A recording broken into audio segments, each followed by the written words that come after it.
આજથી તું મલમાસ નહીં પણ પુરુષોત્તમ માસ કહેવાશે.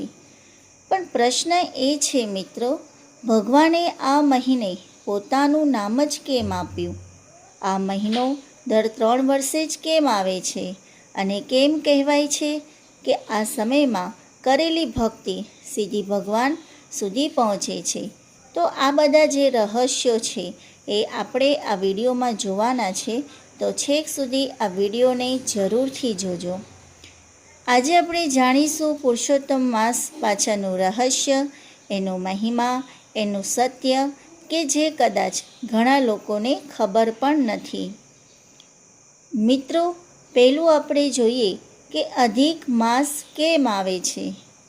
આપણા હિન્દુ પંચાંગનો આધાર ચંદ્ર છે, જ્યારે અંગ્રેજી કેલેન્ડર સૂર્ય ઉપર ચાલે છે.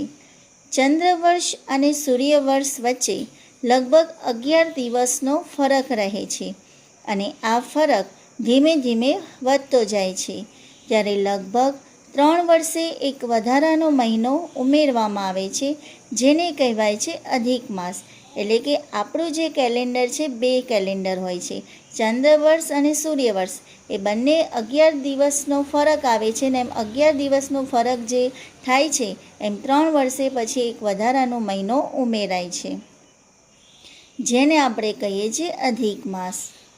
પણ પહેલાં આ મહિનાને કોઈ માન આપતું નહોતું. લોકો કહેતા આ મહિનો અશુભ છે, લગ્ન નહીં, શુભ કાર્ય નહીં, ઉજવણી નહીં, અને એથી જ શરૂ થાય છે એક ભાવુક અને દિવ્ય કથા, મલમાસની કરુણ કથા. કહેવાય છે કે બધા મહિનાઓને દેવતાઓનો આશીર્વાદ હતો, પણ વધારાનો મહિનો જે એકલો પડી ગયો, કોઈ દેવતા એને સ્વીકારતા નહોતા. દુઃખી થઈને મહિનો ભગવાન બ્રહ્મા પાસે જાય છે.